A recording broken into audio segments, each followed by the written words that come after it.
Hey guys, Greg Spiro here, and this is my weekly piano jazz masterclass. I got a really interesting question on Weebit just recently, which is how do I make my 2-5-1 compings interesting?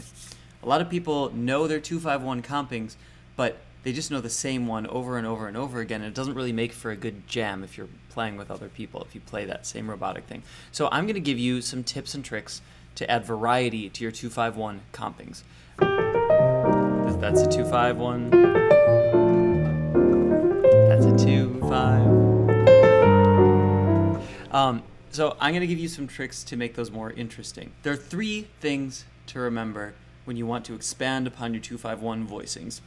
And we're going to talk about them primarily just for left-hand compings, but these can be expanded to when you're doing solo piano stuff and doing 2-5-1s and all that.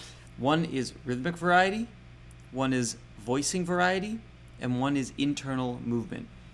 So I'll break each of these three things down right now, but if you can get these three things down, you will not have boring 2-5-1 voicings, I can promise you that. The rhythmic variety thing, that's, a lot of people, if you're doing like 1, 2, 3, 4, they'll just do this.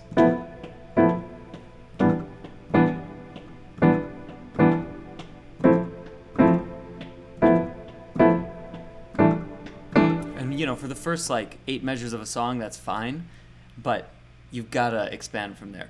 The way that you can add rhythmic variety is by mimicking big band voicings. And I encourage you to go back and listen to Count Basie, mainly Count Basie. He has some of the most sort of trope rhythms, the things that have been replicated over and over and taken into all different contexts of jazz. Go to those original Count Basie rhythmic things like 1, 2, 3, 4, 1.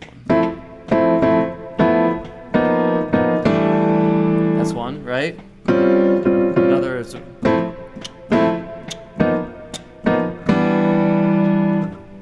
another thing is accenting the 4.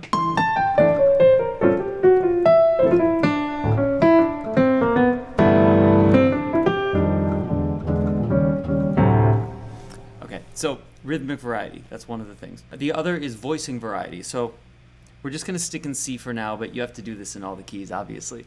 The 2-5-1 voicing that a lot of people use is just this 3, 5, 7, 9, 2 of the D. And then when you go to the G, people would go to the 7, 9, 3, 13, or 7, 9, 3, 5, which is even more boring. And then to the 1, which is 3, 5, 6, 9, or 3, 5, 7, 9, right? And that'll work for some period of time.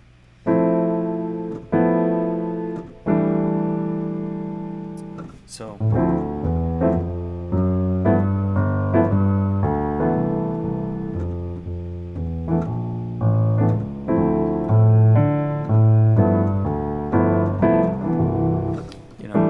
So that's fine for 1 or 2 times through, but if you do that every time, it's going to get really boring. So I'm going to show you a few different ways to structure these left-hand voicings. Rather than just doing the 3, 5, 7, 9 on the 2, let's just start with the 2. You can take that 9 and you can put it on the bottom. This makes it even more colorful and crunchy, and it really defines it. Because this half step defines the chord, because there's actually only one half step that can happen without being super dissonant. The only other half step that's available in this 2 is if you have the 13 up there, and that gets way too much. Also because that is the 3 of the next chord, and you don't want to put that on there, because then you're already playing the note before you've led to it, if that makes any sense. So this is the only, we call this a very defining crunch voicing, because this is a crunchy thing, the minor 2 there.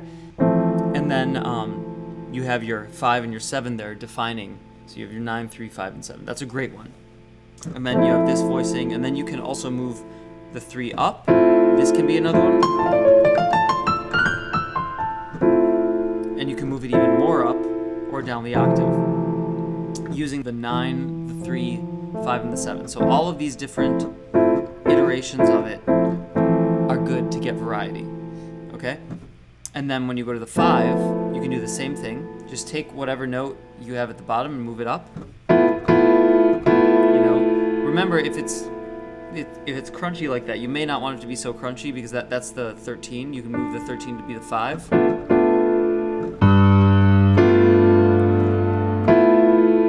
Either one of those work. That works. So 7, 9, 3, 13. You could do 9, 3, 5, 7. You could do 3, 13, 7, 9. You can also add variations on the upper extensions. So like if you have your 7, 9, 3, 13 chord, you can take that 9 and you can turn it to a sharp 9. That makes it really very bright. You may want to darken it a little bit by taking the 13 and making it a flat 13. That's a great one. That's one I use all the time. So it's the 7, the sharp 9, the 3, and the sharp 5. I also like that because it works over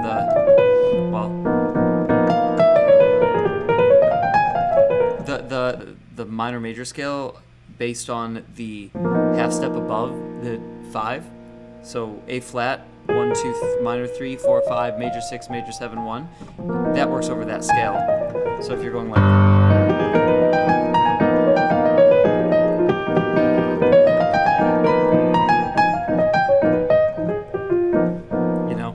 so now you have your 2, all these different variations. You have your 5. You can do any of these. You can do flat 9.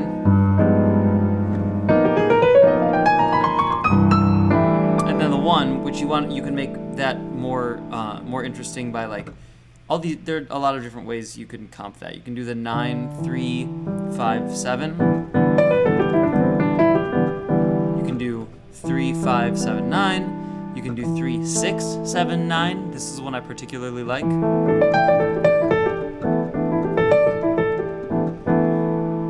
that's kind of cool because you have those 2 fourths in there. You have this and you have this.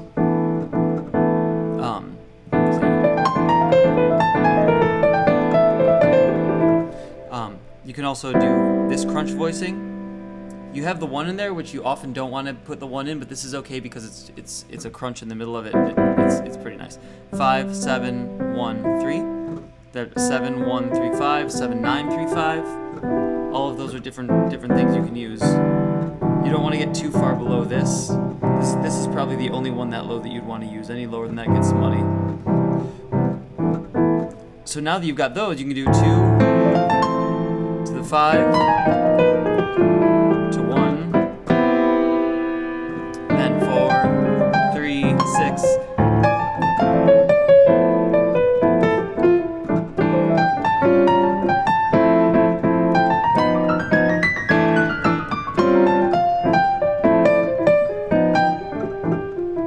Okay, so the other thing that I want to show you is internal movement of these.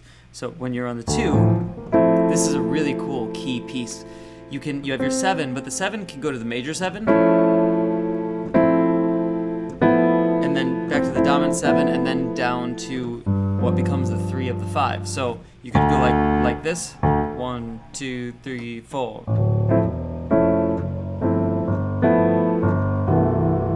You can also just land on something like that, which is a really bright, crunchy chord, and then resolve it. And then go to that 5, and then the 1. And on the 1, something you could do there for internal movement is the 5 to the sharp 5 to the 6, back to the sharp 5 to the 5. So what that sounds like after the fact is like.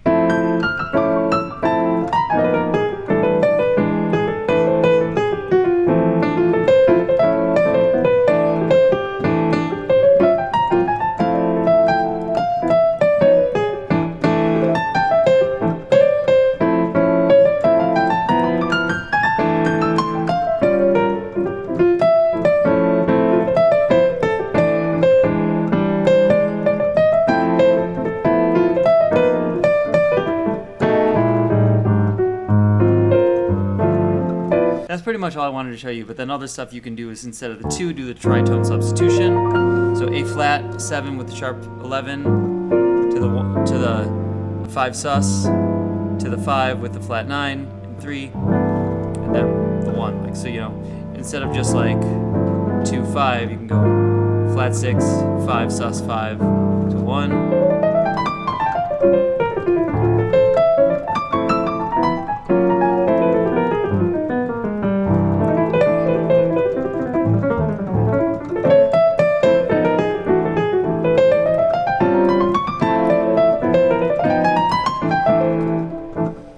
Etc., etc. You can even go as far as to like, you know, minor 2, 5 as a substitution leading up to the flat 6, down to the 5, sus, back to the 1, you know.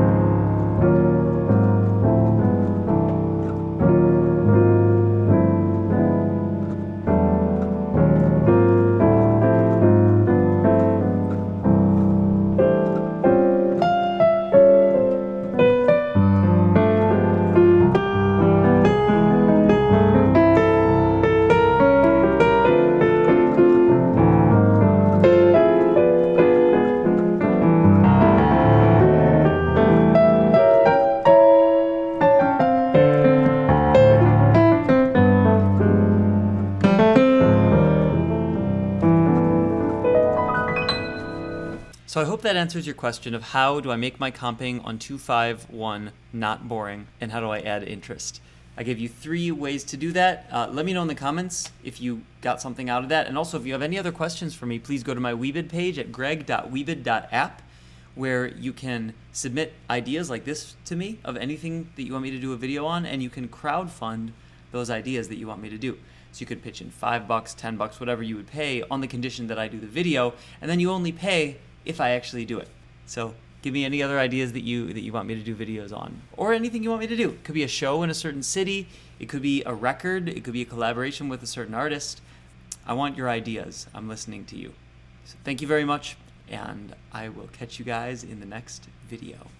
Peace.